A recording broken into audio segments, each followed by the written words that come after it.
जैसे कि जो ऑप्शन बायर ट्रेडर है और जो रिटेलर है, वो काफ़ी ज़्यादा परेशान लग रहे हैं। वो उन लोगों के बीच में ये बातचीत चल रही है कि फ्यूचर एंड एफएनओ जो है वो बंद होने वाला है। लेकिन मैं बोलता हूँ कि फ्यूचर एंड जो ऑप्शन है वो कभी भी बंद नहीं होगा, क्योंकि देखिए ये शेयर मार्केट का एक पार्ट है। जो भी मार्केट में वोलेटिलिटी है, जिसके जिसके थ्रू आप लोग ट्रेड करते हैं, वो फ्यूचर एंड ऑप्शन के वजह से ही है। ये बंद क्यों नहीं होगा? क्योंकि ये एक हेजिंग इंस्ट्रूमेंट है। हेजिंग इंस्ट्रूमेंट जब बंद हो जाएगा तो शेयर मार्केट चलेगा ही नहीं।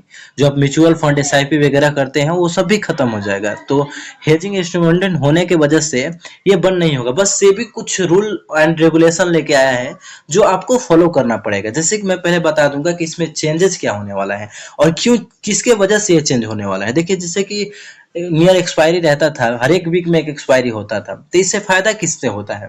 फायदा क्या हो, किसी को नहीं हो रहा है। हमें और आपको एक्सपायरी के दिन फायदा नहीं हो रहा है, कोई दूसरा इसका फायदा उठा रहा है। अब देखिए, सेबी का जो रिपोर्ट है 10 में से 9 ट्रेडर है जो लॉस में रहते हैं, ठीक है। इससे फायदा क्या होती है? जो बाहर की कंपनियां हैं, यूएसए हेजिंग फंड और एचएफटी फंड जो है, वो इंडिया से पैसा उठा के, इंडिया स्टॉक मार्केट से पैसा उठा के यूएसए में शिफ्ट कर रही है, ठीक है। और देखिए, इसमें जो सेबी चेंज ला रहे हैं, क्या चेंज लेके आ रहे हैं, ठीक है, मैं उसके बारे में बात कर रहा हूँ। देखिए, जैसे कि अभी हमारा जो लॉट साइज है, वो लॉट साइज की जो वैल्यू है, वो वैल्यू निकालना है, तो मैं बता दूंगा कि वैल्यू कैसे निकालेंगे। जैसे कि हमारा अभी जो स्ट्राइक प्राइस चल रहा है 24,000, मान लो कि 500 चल रहा है, ठीक है। 24,500 बैंक निफ्टी का जो प्राइस है 24,500 चल रहा है। उसका एक लॉट का साइज कितना है? 25 मल्टीप्लाई 24,500 में आप कर देंगे तो जो लॉट साइज की वैल्यू आएगी 6,12,500 तक वैल्यू आएगी, ठीक। तो ये जो लॉट की साइज है, और एक बार मैं निफ्टी 50 का बात कर लेता हूँ। जो निफ्टी 50 का लॉट की साइज है वो 15 है, ठीक है। और उसका जो अभी स्ट्राइक प्राइस जो चल रहा है 52,500 चल रहा है। 52,500 मल्टीप्लाई बाई एक लॉट 15, इससे अगर आप मल्टीप्लाई करेंगे तो 7,87,500 की वैल्यू आ जाएगी। तो जिसका जो वैल्यू है, मतलब अभी जो वैल्यू है 5 से 10 लाख की वैल्यू है, अब इसको बढ़ाकर 20 से 30 लाख की वैल्यू कर दी जाएगी। जैसे कि आपका लॉट साइज अभी 25 का लॉट साइज है, अब इसको बढ़ा के 75 या 100 तक लेके जा सकते हैं। मतलब 4 से 5 गुना तक लॉट साइज इंक्रीज हो सकता है। पहला रूल्स में से भी क्या बात करा, 4 से 5 टाइम तक जो आपका लॉट साइज है वो इंक्रीज हो सकता है। जैसे कि अभी आपका लॉट साइज 25 चल रहा है, तो उसको बढ़ाकर हम 75 या 100 तक लेके जा सकते हैं। मतलब कि 20 से 30 लाख लॉट साइज की वैल्यू होगी। मैं ये भी बता दिया कि लॉट साइज की वैल्यू कैसे निकालते हैं। चलिए, अब दूसरा नियम पर हम समझते हैं कि सेबी ने दूसरा नियम क्या लगाया। जैसे कि अभी देखिए, डेली हमारा इंडियन स्टॉक मार्केट में डेली एक्सपायरी होता है।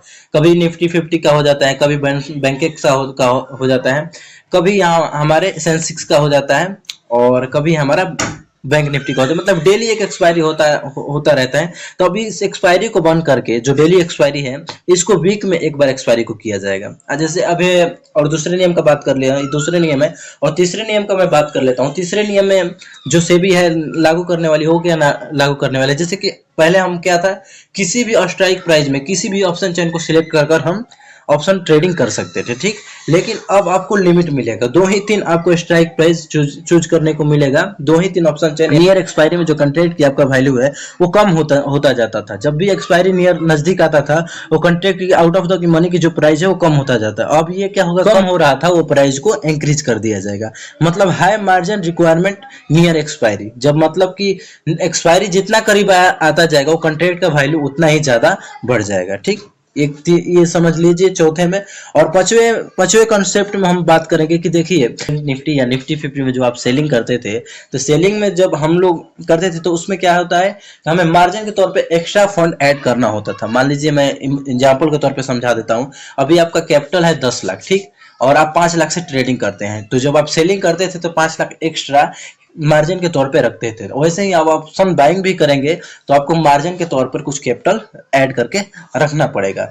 देखिए, बहुत लोग ऐसा बात कर रहे हैं कि मतलब ये जो ऑप्शन ट्रेडिंग है, फ्यूचर एंड ऑप्शन है, ये बंद होने वाली है। ये तो कभी बंद नहीं होगा, बस कुछ चेंजेस से भी लेके आए हैं, जिसके बारे में मैं बता दिया। पहले क्या, लॉट साइज बढ़ने वाला है, 4 से 5 गुना लॉट साइज बढ़ने वाला है। जो वीकली एक्सपायरी था उसको अब जो डेली एक्सपायरी था उसको वीकली एक्सपायरी में कन्वर्ट किया गया है। और जो हमारा स्ट्राइक प्राइस था, हम किसी भी स्ट्राइक प्राइस को चूज कर कर ट्रेडिंग कर सकते थे, इसको अब हटाकर बस 2 ही 3 हमारे पास स्ट्राइक प्राइस चूज करने का ऑप्शन मिलेगा।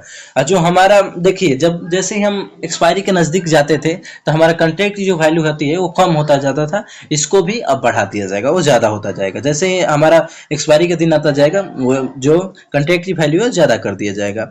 और जो मार्जिन है हमारा बायर के, जो सेलिंग परसेंटेज जो मार्जिन लगता था, वो मार्जिन को बढ़ाकर अब बायर भी करेंगे तो उसमें मार्जिन के तौर पे आपको एक्स्ट्रा फंड ऐड करना पड़ेगा। आई होप इस वीडियो से आपको कुछ तो सीखने को मिला होगा कि सेबी का न्यू नियम क्या है